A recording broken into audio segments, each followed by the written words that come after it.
Ladies and gentlemen, boys and girls, lax rats alike, welcome back to another episode of the Crease Dive. Today is Monday, September 16th, and the Utah Archers are PLL champions of the world after going back to back. First time in quite some time that a defending champ has been able to retain the throne, defend the crown. The Archers, your first back-to-back champs in the PLL since the not the Water Dogs. Whoa, the Water Dogs didn't do it at all, but since the Whip Snakes did it the first two seasons. I'm Jordy from Barstool. With me, as always, we've got Dukes, fresh off a trip to Philly. We've got Nestler, fresh off a trip to Philly. Boys, it's great to see you guys for Saturday and Sunday. Saturday is street lacrosse in Philly, right across the street from Pat's and Gino's. Great event there. Sunday, PLL Championship. Great event there. How the boys feeling after a great weekend wrapping up the lacrosse year? I'm beat up, torn down, absolutely gutted. That lacrosse season has finally ended. Long journey from the winter season of lacrosse in February all the way to the landmark of September in Philly when the championship game wraps up everything. But awesome weekend in Philly. Philly always shows out. The street lacrosse event was awesome. It was arguably a cooler setup than New York. New York was bigger. You can't beat New York itself, but just the whole just it being across the street from Pat and Gino's and the star power that was there, it was really cool. Nestler, how was your weekend? Absolutely fantastic. Seeing all the boys, all the PLL boys, being with you guys, just a fantastic weekend. I agree. Street lacrosse was incredible. It was my first touches ever there, and I was really impressed. It was just a lot of fun from start to finish, and it didn't rain this year, so that's a win for everyone. Don't get me wrong, I was sweating bullets. I'm sure Dukes and Jordy are well aware, but I think the sun makes everyone else happier, so I'll sacrifice my sweat for the greater good of the people, no problem. Yeah, I mean, not to be a podcast that talks about the weather, but weather this weekend, unbelievable for some lacrosse events. Yeah, street lacrosse at Dukes. I know that you've been to the ones that were in New York. Ness, I don't know if you made it up to any of those or not. I had no idea what to expect out of street lacrosse. That was my first time going to it, and all the clips that I've seen, like it's clips of the games that are happening on the blacktop. So I didn't really realize how much more they have going on as far as the event itself. So all the food vendors, just kind of everything going on at the park. So really cool setup. A lot of really cool people there, like Jason Kelsey. Unfortunately, I don't live in the city anymore, so I had to drive over in there. And if anyone knows anything about that area of Philly, parking is absolute dog shit, especially for a guy who has a Toyota Tacoma with an extended bed. It took me like 30 minutes circling the block a few times to find a spot to park. So by the time that I got in there, Jason Kelsey was in the middle of walking out, so didn't get a chance to see him out there playing. But I mean, Flavor Flav out there playing. A couple friends of maybe not friends of the program. I don't think we ever had her on at all, but at least just friends in general. Devin Caney, who used to work with the NLL, does a lot of Philly sports stuff here. Will Shipley was there, so a lot of just cool people. Maybe outside of lacrosse, maybe lacrosse adjacent. Flavor Flav, like that was the biggest like what is going on here moment. I've seen him now play water polo and lacrosse this summer, so. That dude is that's a sports guy right there. He loves it. He's all about it. He went straight to Indianapolis for NASCAR right after street lacrosse. Flavor Flav is everywhere. Dude, he's everywhere. That guy's got a motor on him. He was kind of piecing it together a little. Like I think I saw him when he was running out of his shoes frequently. Shoes were not tied very tight, but when he was able to keep the shoes on, it looked like he was almost piecing together a little bit of a game. I mean, not to toot my own horn, but me myself, I pieced together a pretty solid game too. I think I ended up with, goal, maybe a couple saves in net. I want to say that I probably had more goals than I have more street lacrosse goals than Gary Gate right now in my career. And that's just a fact. So, yeah. And I did it with Woody. So, I wasn't even really expecting to play it all, but I always drive around with a mini wooden stick in my truck. I like having it there in my, as I'm driving around, it kind of brings me at peace to have at least one stick in the car. So I parked. I was like, you know what? I should probably bring a stick in here. Only stick in my car was a mini Woody. Brought it out, dusted it off, put one in the back of the net, caught Paul Rabel ball watching, cut behind his head. See you later. Thanks for coming out, Paul. Paul watching. Come on. All right, boys. And that is going to wrap up this week's episode. We got to go out with that. No, yeah, street lacrosse was awesome though. You guys were active out there. I know I was doing some shit with the Pelkey show, and it's like it's hilarious that I somehow, some way, like Flava Flav did a lacrosse podcast, and like in any world, that's an insane sentence to put together. Or like the fact it's like I shared a court with Flavor Flav, and it's like, oh, what kind of court? It's like a lacrosse court. It's just like all these things. If you said it 5 years ago, none of it makes sense. Yeah, dude, your setup on the Pelkey show is actually pretty nice. Like they always have you as that last mic over there, but you're always right next to the guest, so you got a good spot going there. So you were just chopping it up with Flav. I'm not gonna lie, I had no idea what to say to him. I don't think I asked a single question. It was more so just like when a man of that greatness is right there to you. You just soak in the information. You soak in everything that he has to say. I was like, I'm not asking a single question. Did you soak in the chain he was wearing? Did you guys catch that clock? Those veneers were sparkling. Was it a water polo one? Because I saw the USA logo on it. Yeah, it was a huge USA. Could have been a water polo like symbol in the middle, and it was a giant clock. And I'm not talking like a watch clock. I'm talking like one you'd have like on a grand. That might be showing your young age a little bit there, Ness, because that is a Flavor Flav. That's a staple of Flavor Flav to always have a giant clock. I've never seen one in person. I've never in my whole life. Now I have. Now I finally got a glimpse of it with my own eyes. So it was incredible. Tell you what, if the NCAA had just an ounce of decency, they would make Cabrini a 2019 national champion giant clock chains. But yeah, so street lacrosse, great event. Always, PLL does a great job with putting on events like that. So that was another one in the books. But now let's get into Sunday. What you could kind of feel like just, again, not a podcast that talks about the weather, but just showing up this year, a little bit better weather for the tailgate. So I think you got a little bit more of last year you had a good crowd because it was the Water Dogs. People kind of having an understanding that the Water Dogs would likely be a Philly team. If not, I feel like it could have also come down to the Archers being a Philly team. They got a lot of Philly guys there. Coach Bates, Coach Resch, both Philly guys. So I think, both of the teams in last year's championship game probably, even with the rain that was going on, kind of aided to a pretty good crowd. But this year, great weather. Maryland fans for lacrosse always travel well to begin with. So the Maryland section of that game was awesome. But then you had the entire St. Bonaventures team showing up to support Brett Dobson, which was, what a move by the Bonnies. I'm now a huge Bonnies fan heading into the spring. So just, kind of good vibes heading into that game, Ness. And you had a feeling that we were going to be in store for a good one. A little bit of a, roller coaster game, kind of a game of runs, maybe an early run from the Whip Snakes. And then the majority of the run after that was for the Archers. But some good back and forth action there, especially in the second quarter. So your thoughts on the vibes of the day, and also, kind of a little bit of how that game went. We'll start with the vibes. Vibes were immaculate. We're not going to talk about the weather one more time, but dude, weather then vibes. Yeah, weather then vibes. It was just all around great stuff. You're having beers for the game, you're having a little bit of food, you're chopping it up with everyone. Ooh, let's actually talk about the food a little bit.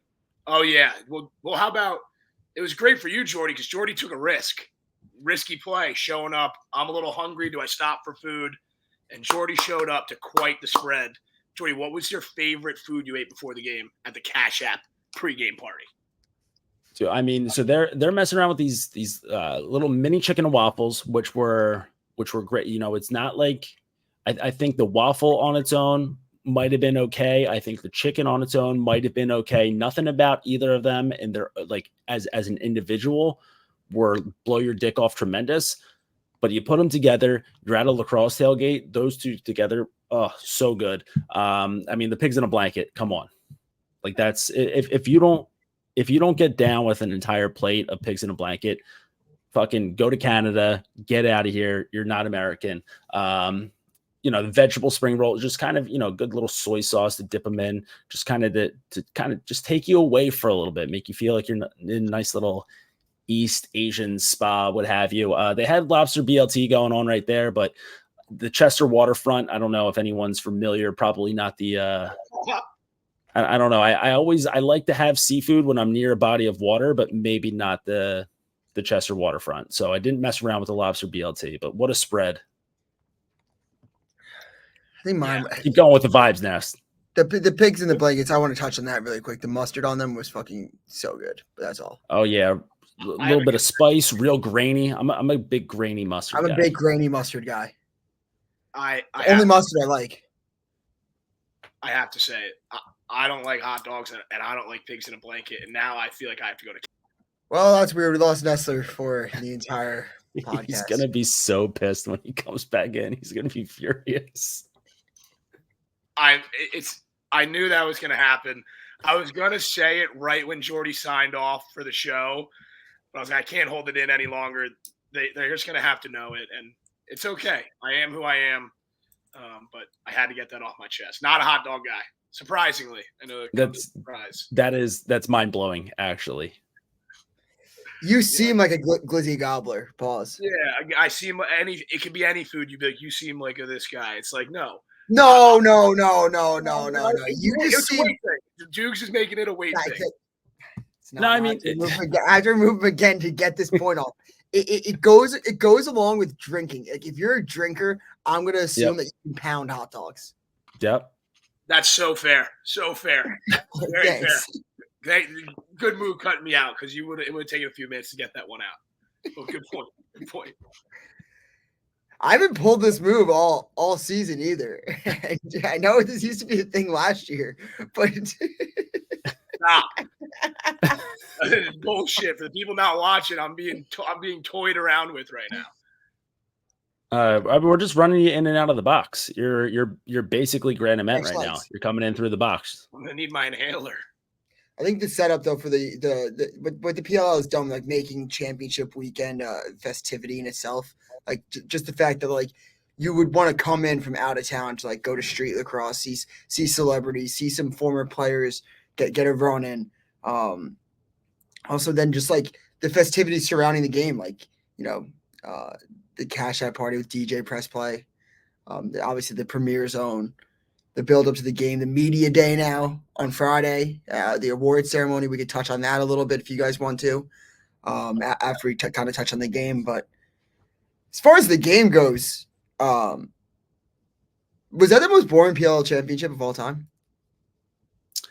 I thought the first half was in. I mean, once the Whip Snakes. Now I don't know. Did the Whip Snakes offense go away? Did the Archers defense just really lock in? Did Brett Dobson really lock in? Best goalie in the world right now. I mean that first half. Kind of that first quarter, like the thing that I was really worried about the Archers heading into this game, the reason why I thought that the Whip Snakes were going to win this is because they basically had 2 weeks of a bye leading up to this, right? They were able to get the job done to end the regular season in Utah, lock up the Western Conference, give themselves a bye. They go into the semifinals. The Chaos just forget to show up. They forgot to bring their sticks, forgot to bring their cleats, forgot to bring their jerseys. Basically, just the Archers had another practice in the semifinals on their way to a 10-1 win. And it's like, you haven't played a really tough game in quite some time. Meanwhile, the Whip Snakes are like scratching and clawing and getting by the skin of their teeth to win the quarterfinal and the semifinal game. So it's like they're playoff tested, playoff battled and ready.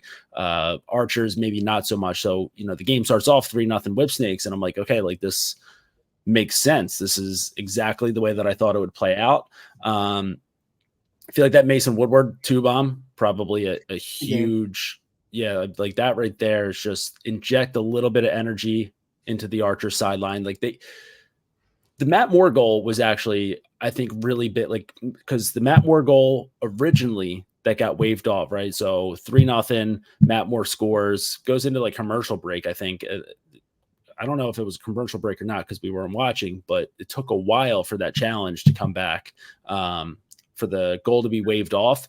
And I think having him then come back out, I think it was like the next time he touched the ball, he ended up scoring again, kind of like a ball don't lie moment. So I'm sure that, maybe feeling a little sorry for themselves getting that first one called off, but Matt Moore comes back, gets the job done. But the Woodward 2-bomb, first off, the play on defense was huge, taking it down in transition, like that right there, early in the game, but still pretty significant turning point. And then I thought that second, third quarter, kind of interesting to see the Archers go on their run, kind of wait and see if the Whipsnakes were going to, return a punch or not. And then they just didn't. Yeah, I think the Woodward 2-bomb, and obviously the turnover before was a critical momentum change for them. Archers, I don't know. I wanted to hear you guys' take because I think you guys, I don't know if you guys could hear this yesterday when we were recording the Pelkey Lacrosse show, but I hate the narrative. Like, oh my God, everybody slept on the Archers. Like, I get the saying. I get it. They weren't talked about like as the best team in the league this year. I get that. It was kind of nor should they have been. Right. And this is something that Ness and I have talked about in a couple episodes where you weren't able to join. Like it's a thing where it's like, I hate it because it's across all sports. So it's not just like a lacrosse player thing, but like just all athletes now like feel the need to like have haters to stick it to. And like, you want to know why people weren't talking about the Archers as this great team? Because you guys were fucking 4-4 heading into the final weekend of the regular season. Like, good fucking job making us all think, we're going to sleep on a team that's 500 heading into the last, like, what do you want us to do? Suck your dicks for being so average? Now, here's the thing. Great team. Like last year, like that team went on a great run.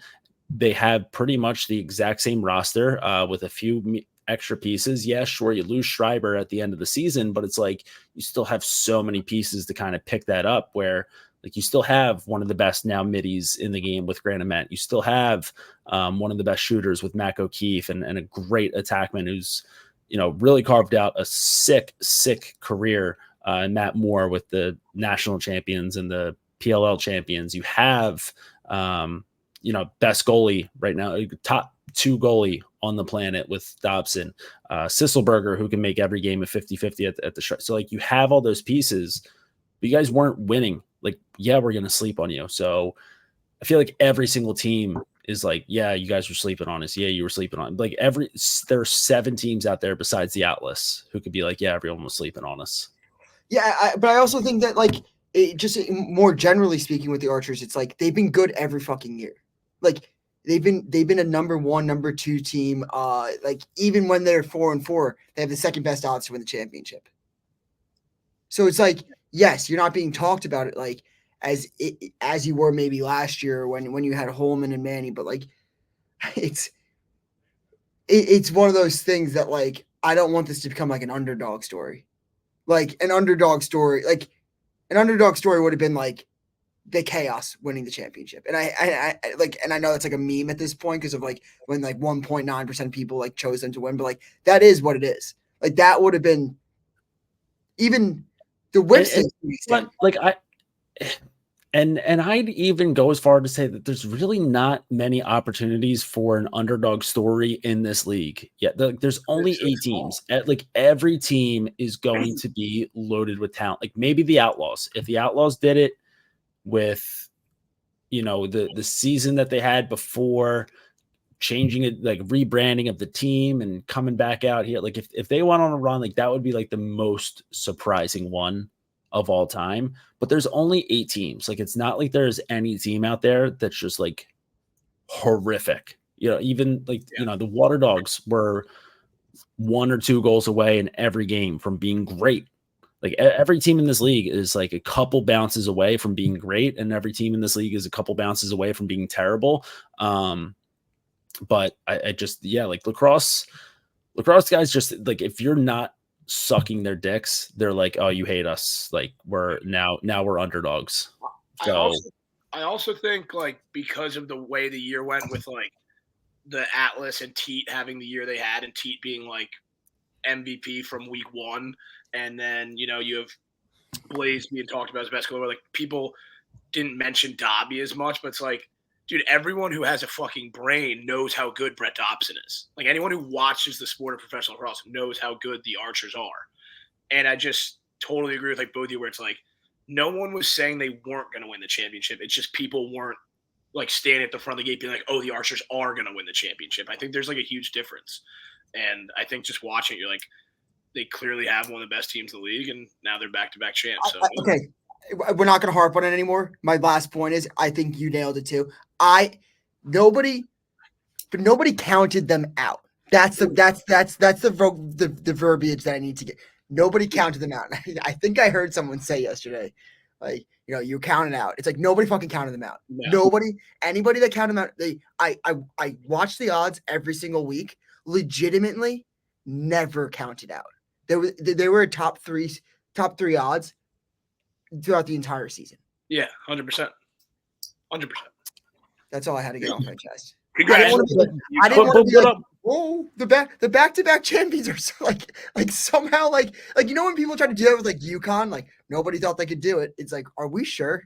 Are we sure that nobody thought that fucking Notre Dame could go back-to-back? Well, they missed the tournament. Now they go back-to-back. Everyone counted them out. It's like, oh my God. I hate when these storylines get created.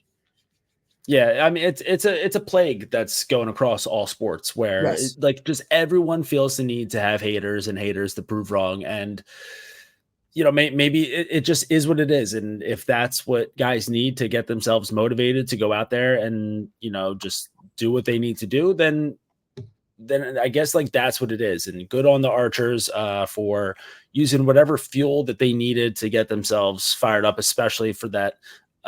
For that second half, just pretty surgical second half where they just completely shut down the Whip Snakes. Whips weren't able to get anything done.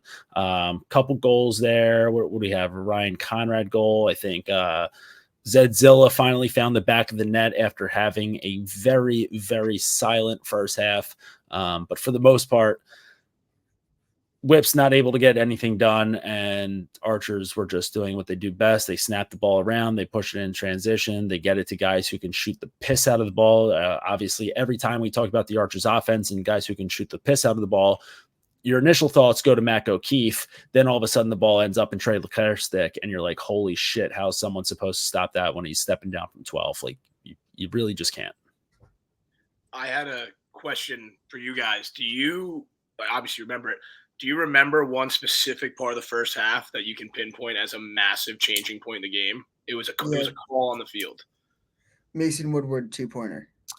Well, so the Mason Woodward 2-pointer, but if we're talking about a call on the field, it was a reverse. Like I would say that the Ajax 2-bomb that got waved off. Oh, you're talking about the Mazzone 2-point with the head falling off the stick. When the head came off. No, but that was that Ajax. I thought that, so Mazzone had a 2-bomb, but Ajax had one that was then called off because his head went flying off, which I didn't realize was a rule. I don't think it should be a rule. Like I'm not saying you should have guys go out there without a screw in their head and just be able to launch the stick and then be like, hopefully the head takes out the goalie and then the ball goes in with it. But I didn't really realize that was a rule, but I guess everyone on the field kind of seemed to know it was a rule when it happened. Because they were kind of like, yeah, like this, we're not going to celebrate too hard there. Dude, do you remember that it was? I think it was off of a face-off, right? Ajax was on the wing, scooped it up. I think it was Mazzone. I think it might have been Mazzone too. I'll do a little research real quick. Either way, it was a long pole whose head, for those who don't know, or maybe you missed it during the game, long pole scored for the Whip Snakes, and his head flew off as he shot it. And apparently, as we all learned, what would be pretty incredible if somebody was listening right now and didn't watch the game. Well, like that's something you could have easily missed. No, not that. I mean, like just in general. Like, imagine like there's like a lacrosse guy listening to the podcast or just missed the game. Yeah. Well, now they know who won. Now they know. Yeah. We'll never know who scored, whose 2 ball got called off though, because we're gonna have to, because it's not gonna be in the stats anywhere. So we're gonna have to I'm gonna dig through Twitter real quick. I got it. But yeah, I mean Yeah, the rule. it could have been Mizzou. Maybe I just mistook Ajax and Alex. That's an easy mix-up, Jordy. In there, just felt like he owned goal line extended on Zappatello. Lion. There's a 2-bomb, and it goes. It's Alex Mazzone. Okay. All right. Well, you know what? Yeah, Alex, Whips Ajax, they back both front have a just Z in like their last that. name. See, right away though, both teams don't realize it. So the ref or someone must have said something, because the Whips are celebrating a goal and the Archers are getting together like they let up a goal. It's not like one of the players was like pointing to the head like, hey, his head came off, that's no goal. So someone, either the ref, someone must have been like, hey, that's not a goal, or someone on the bench. But I don't know. I thought that was interesting. I didn't realize. I thought it was a little quicker how they realized, but watching the replay, seems like both teams are pretty certain it was a goal. And then within 5-10 seconds, I remember before they even cleared the field, the Archers were getting ready to go the other way. So I just thought that was the changing point of the game. And I kind of think I didn't forget about it, but like after the game, I was like, holy shit. The Archers kind of went silent after that first quarter, scored, I think, 5 more goals the rest of the game. And a big part of it is getting 2 points ripped off the scoreboard, which I guess makes sense. The head flew off, but just a little tidbit I thought was interesting. A little interesting tidbit. So I love interesting tidbits. Big fan of interesting tidbits for sure. So just let the record show I'm a big interesting tidbit guy. Yeah, I mean, anytime you get one wiped off the board, like it's got to be a deflating feeling, especially when you're trying to stop a run from the Archers. So yeah, I would say the second half a little bit of a just a slow burn to get to the end of that game. Again, early on in the third quarter, it was not, because you kind of still had that feeling. All right, maybe the Whips have one more run at this. Maybe Rambo really gets himself going. Everyone kind of waiting on TJ Malone. He still had 4 assists on the day, but kind of waiting on him to put one in the back of the net. Maybe try to get a little bit of juice going, make this a tight game that goes all the way down to the wire. Just never really happened. Archer's able to hold them off, and 12-8 final.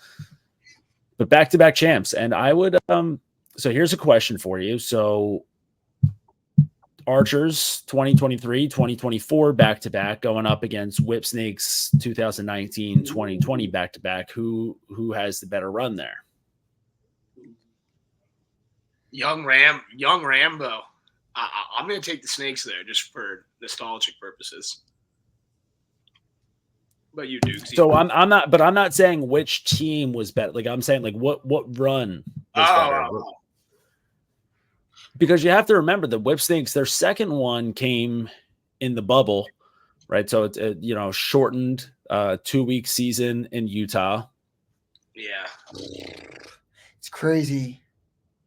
It's crazy that this was the first time they've played against each other in the championship.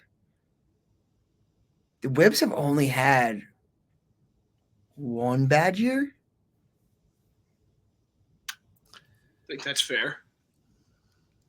What? Yeah, I mean, what? So they've had what? Championship, lost in the championship, lost in the semis. Number 1 seed. Then there was last, and then this year losing the championship. It's a Whips league. So I mean, it's a Whips league, but I feel like you got to give the Archers the nod here though, because they've gone through 2 full seasons. They won last year, and then they go through an entire full season, and they're able to defend the crown. This the 2020 season, little murky, a little chaotic, a little bit, kind of putting together things at the last minute there, but like it was only a 2-week season, right? And that's a lot of it's a lot of lacrosse in a condensed time. So I'm not taken away from the fact that it was difficult to win in the Utah bubble, but it's still not a ton of time. Like I feel like you have to worry more about injuries when you go through an entire regular season, and like it did come back and get the Archers at the end there with knocking Schreiber out for the playoffs, and the fact that they were able to still go on and win those last 2 games without him huge. So I think like I really want to say that this was a more impressive title defense than what I the agree. did. I also think people always say the NBA bubble, they call it like a Mickey Mouse title. That always pissed me off because they played the same amount of games. It's not so like I think the key here is that 2-week season in Utah. Now it's actually shortened season. Now it is less games. Now it's less now it's less strenuous. It's just 2 weeks, you're in and you're out. So I don't want to call it a Mickey Mouse title, but if we're looking at the 2 runs, I think you persuaded me. Archer's there purely based off of like it's not easier to win in the 2 weeks. It's just plus you have to remember the Whipsnakes first. The Whipsnakes first championship. There were only 6 teams in the league. I also Right? think that with so. the Archers is more impressive to me, given it was funny because when Whipstakes won the Maryland MO out of all those guys where they can never win the big one, besides like Rambo, like a bunch of that, like, right? And then the Archers whole thing was like they can't get over the hump. And once they did, they go back to back. The way they went back to back was also so impressive. They did it last year without Fields. Yep. This year without Schreiber. Battle tested. Maybe their best attackman and best midfielder. Meanwhile, so the Whips win in 2019 when there's only 6 teams in the league, and then 2020 in the bubble, they just add Zed Williams out of nowhere. You're gonna have to talk to Rambo about this because this isn't my storyline. This is yours. Same. This is a Jordy storyline. All right. Well, Deuce, it was a really interesting question that you posed, and I'm glad that you brought it up. So I forget who said it. Somebody at Street Lacrosse. It was like, I think Romar, maybe it was Romar or something, was like, like this is not what he said at all. Like he was on the Pelkey show and he was like, yeah, like, just like so impressive what like the Archers are able to do without like Tom Schreiber. And I remember like just being so hungover and I just like looked up and I was like, fuck, like that's a take I should have had. Like, are the Archers actually better without Tom Schreiber? Like it all just like started. God damn it, Romar doing my job right now. Yeah, and he was like, and I said, he's like, no, it's like that's not like that's going to be further from the truth.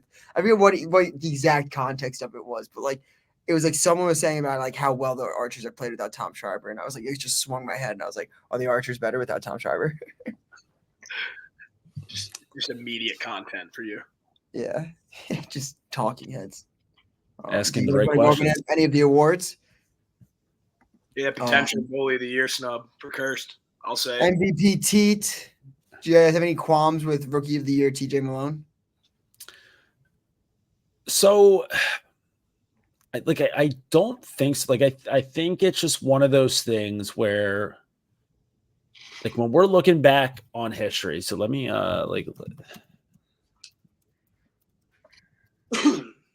I think just like looking back on history, like we're gonna say to ourselves, like this is still the Shelley and O'Neal class.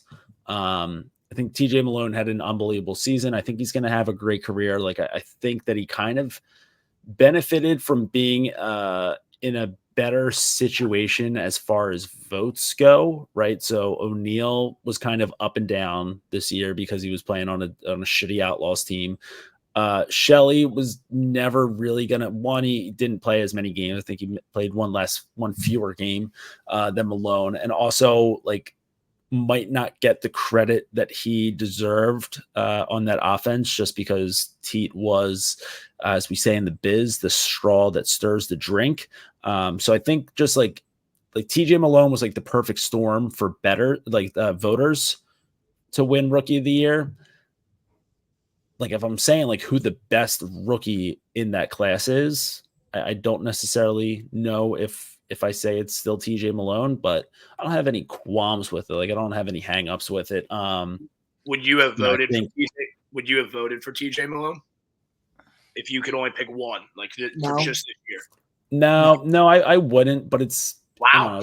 Like Crosby is the best player from that generation, but pretty sure Ovechkin won Rookie of the Year that year, right? So it's like it's like Sidney Crosby has basically every award that you can have as a hockey player except for Rookie of the Year. So it's like I think from a historical standpoint, like that just like is dog shit for Crosby. Like he should have every award that was ever invented. And we might look back at the same thing, like where like I think Schellenberger is going to have an MVP and a championship. I think O'Neill is going to have an MVP and a championship. Like I don't know if TJ Malone will eventually have a PLL MVP in his trophy case, but again, I probably wouldn't have voted for it, but the fact that he got enough votes to be a Rookie of the Year, like I think, I don't know, you could convince me on all three of them.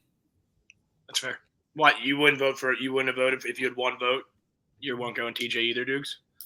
No, I'm going Brennan.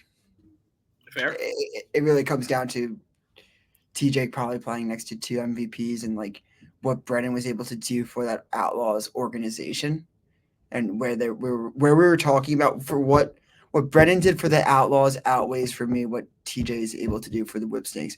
But both are fucking like obviously like studs in this league, and I think going to be staples. I think that's totally fair. Yeah, I don't know. It's just like if you take away TJ Malone from the Whipsnakes for me, are they in the championship? No. Are they in the playoffs? Yes. You take away Brennan from the Outlaws. Are they in the playoffs? I don't know. Probably not. At least I felt like everyone was sort of out on the Outlaws, and we figured, hey, they got O'Neill. You know, it might be a rough year this year. They'll get another high draft pick and go from there. I was very surprised at how the Outlaws played, especially towards the end of the season. I mean, I had them as my team out of the playoffs in the beginning of the year, like almost guaranteed. So I think I totally agree with if O'Neill's not on that team, I just don't think they win some of the games they won, and then we might be looking at the Redwoods sneaking in there. So yeah, I mean, end of the season awards are always just so like there's just always so many people have a different idea of like, you know, and obviously not this year with MVP because it was like obviously Jeff Teat from week one, but like when you get into that debate about like what value actually means, right? Like who's the most valuable player? Like it's really hard to quantify that. So listen, as far statistically, TJ Malone had the best season out of all of them. So like so that right there, like you take any subjectivity out of the equation, right? So it's like, you know, who had the best statistical season out of all the rookies? TJ Malone. So I have no problem with him winning.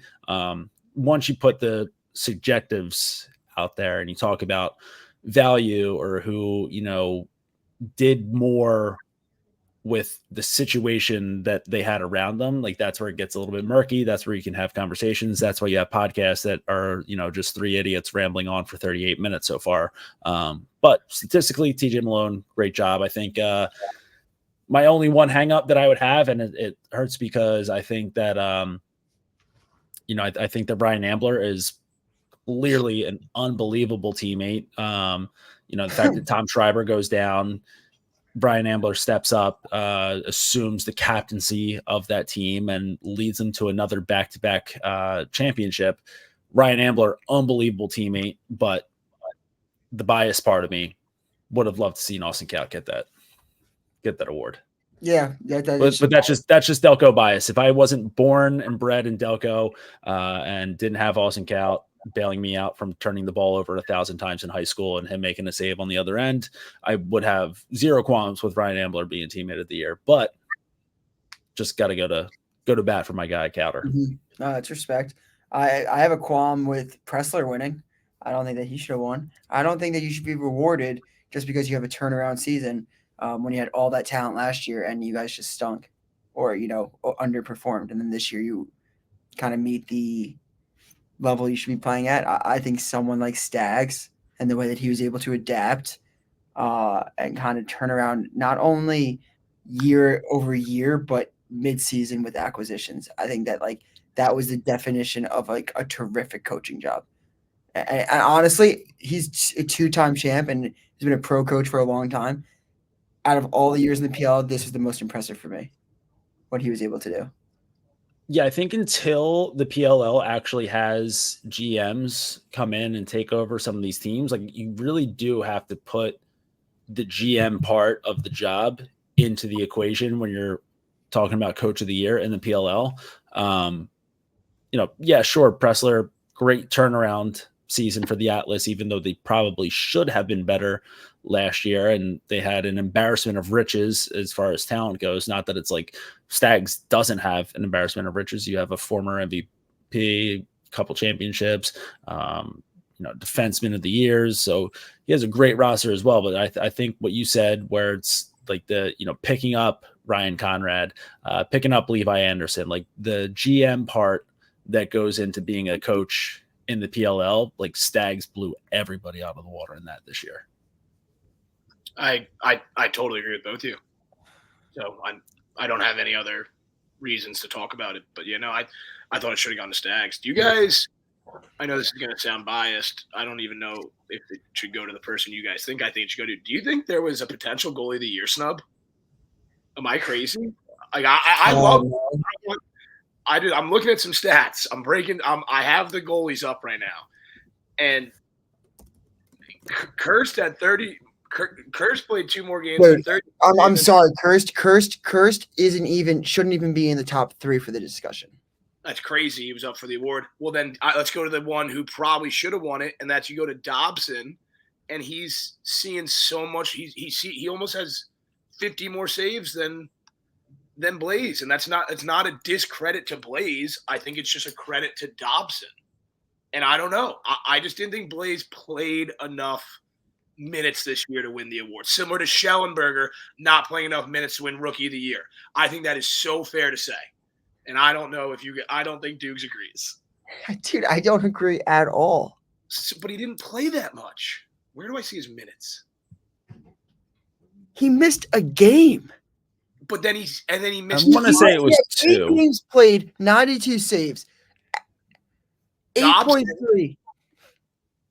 And dude, Dobson has 147 saves, 10 games played, and didn't miss a single.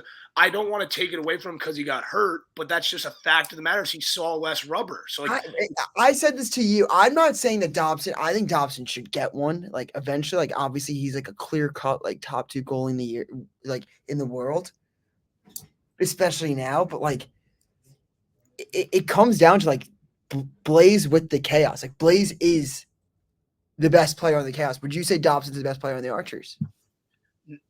No, but that's not. But I think he played. No, but I think he played better than Blaze this year. I think just because Blaze is on a worse team, I don't think that makes that. I don't think that should give him an upper hand in the award.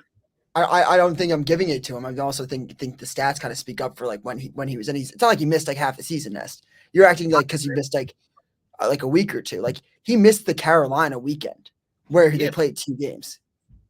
And correct. But then he also missed a weekend. And the games he suited up in when he got hurt and Kaut came in. That happened like once.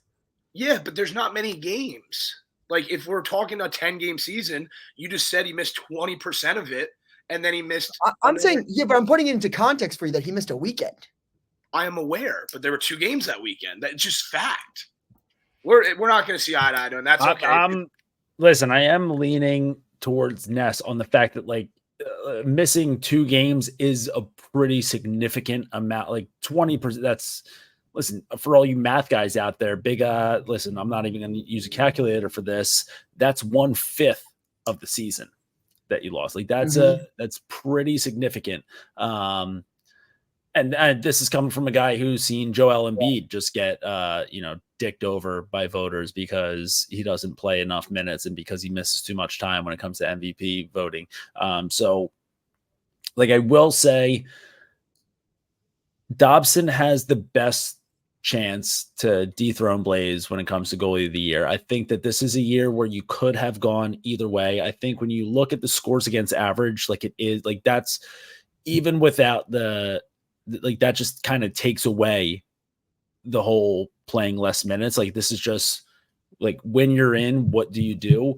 It's like Blaze is just head over heels better than everybody else out there. So, I think when you're looking at the full body of work and Dobson doing it for an entire season, seeing pretty much every shot. And then also it's, you can take, I get it's a regular season award, but is anything actually a regular season award? Like, unless these guys are voting like as soon as the regular season wraps up, not really. So like you can take some of the playoffs into consideration. So, but that's why Dobson's, championship game MVP, the only 2-time championship game MVP out there. So, Yeah, that's all that he matters. got, I think that Brett Dobson would love to have 2 more championship game MVPs than goalie of the years right now. I agree. Sure. I also think that if Liam Entenmann played 8 games, he had a real good debate at it.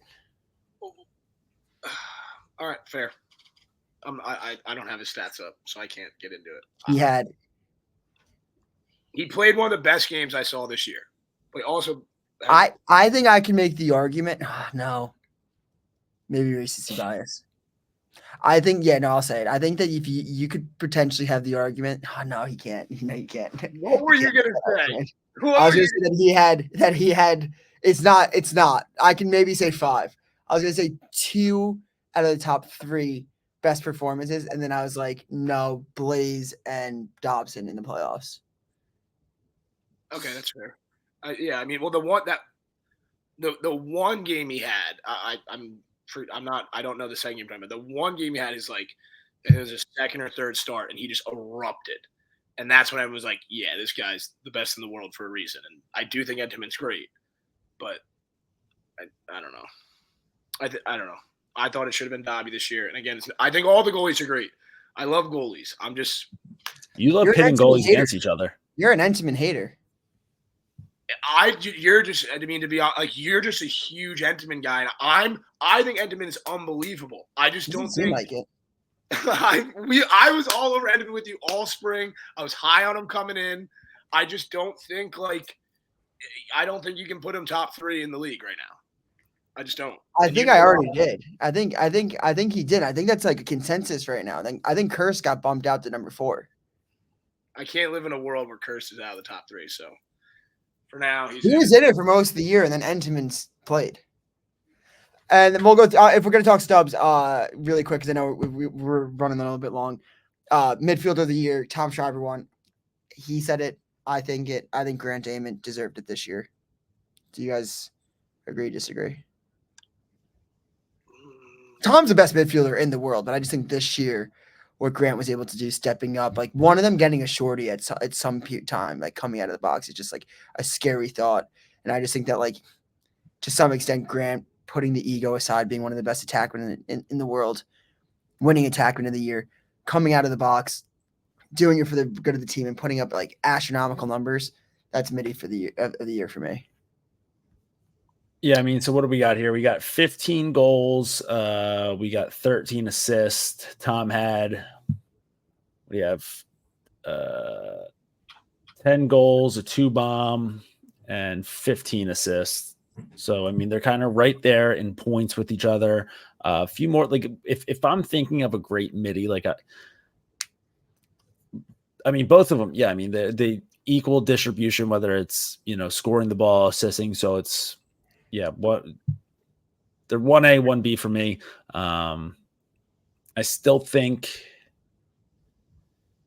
that we saw Grant, like the best of Grant, I feel like these last few games without Tom, and just like really kind of taking over that role as the main midi on that team. So, I think you put Grant on any other team and you have him as their top midi. Like, I think that you can then give him that award. I think for the longest time, Tom has been the best midfielder on the planet. It's been years now. So I think having them on the same team kind of makes people just think, okay, it's like Schreiber's the 1A, Grant's the 1B. So you kind of need to take them away from each other to kind of see if Grant really is the best midfielder in the league. Wouldn't have had an issue if they had gone either way. I think especially not after these last 3.5 games that the Archers have played without Schreiber, and seeing what Grant's been able to do then. So I think this year, the way that it ended will give voters a lot more of a chance to, if the same situation were to happen next year and it comes down to the two of them, I think that you would see a lot more voters flip because of what they saw out of Grant these last few games without Schreiber out there. Fair. Yeah, Yeah. I agree with both you guys. Face off of the year. Did you guys think Trevor deserved to win?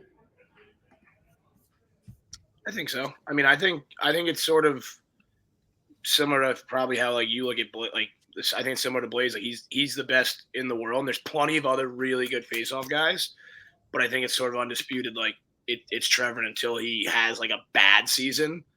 It's almost like someone would have to blow him out of the water, at least statistically speaking. So I think it was fair Trevor won it. I feel like he dominates every single game and has such an impact on offense that it's hard to take it from him. Only rebuttal would be I think that Nardella is just as effective as offense as Trevor and kind of has the slight edge of the face at the Fogo. I would be interested to see who won the face-to-face against them. That's fair. Yeah, and Yeah, Nardella. You can't go wrong. Yeah, Nardella had Nardella 5 goals this year. Baptiste had more face-off wins. Nardella with a slight edge in percentage. So again, they're right there. And I think that's kind of the same thing that we said. The same reason why Dobson didn't win over Blaze. The same reason why Grant didn't win over Tom. It's like, Brett Dobson. This is the guy. Yeah, Brett Dobson. If he scored a goal, he could have won. I mean, that was sick. And I missed it. I was in the parking lot. That was Blaze rocks, just to go back to that. I don't think you like him. I think we got to start. You and and the sidekicks. You're a sidekick and he plays. But here's the thing. Brett Dobson did have 1 point this year. He had an assist. Colin Kirst, 0 points this year. Dude, Kirst is just not. He's not a flashy guy. He's not trying to make. So Blaze had a goal and 2 assists. Dobson had an assist. Like they're clearly the top 2 goalies on the planet. What's really separating them from the pack is their offensive capabilities. Your boy Kersey just needs to take the ball out a few more times. Stop worrying about the clear so much and just put on the wheels. As far as athletic goalies go, he's got to be near the top. Hurst? Yeah, he's got really good handles too. So maybe I'll send him a message, tell him to loosen up outside of that crease. But I'm sure Coach Holman is probably begging him to stay home. But don't sleep on Kirsty. If he crosses that midfield line, he will be a threat. So I'd love to see him get out there, maybe get his first one next year. I think he had an assist last year. I'm not sure. He might not have any points in his career. Let's find out. Anything else? Yes, one last one. Yep. Defensive Player of the Year, Matt Dunn. I think it should have been him. No qualms. Yeah, I'm not much of a D guy, so I got no qualms either. Did you see me? Matt Dunn actually made a play yesterday, and I was screaming at Dude, it was a great play. So I forget who was it. Was it Matt Moore? It was coming up that righty hash, and it looked like So Dunn just jam as soon as Matt. I want to say it was Matt Moore. It could have been. I was just screaming at Jordan. I forget who it was, but yeah, it goes for the question mark. Just jams him out even more. Turns him back around behind the net. Dude, I was just screaming at Jordy. That's great defense. it was phenomenal defense. It was a great play, great hold. Good defense really gets me like jacked up. I knew Dukes was a defensive guy. When I learned something new about Dukes this weekend, that just felt like a good time to share it. When Dukes was growing up playing the game, he loved lacrosse. He used to go for runs in his town, and he'd run with his long pole in his hand, cradling. So he'd go for a jog. He's just run around town. Like, I get it, run with a football in your hand, run with your short stick. And I'm just picturing Dukes with that 6-foot pole chugging down the sidewalk. Yeah, not even like 5'9". I have a 6-foot pole. Like basically tripping me. That's a great if you weren't running through town with a stick in your hands, you weren't a true lax rat.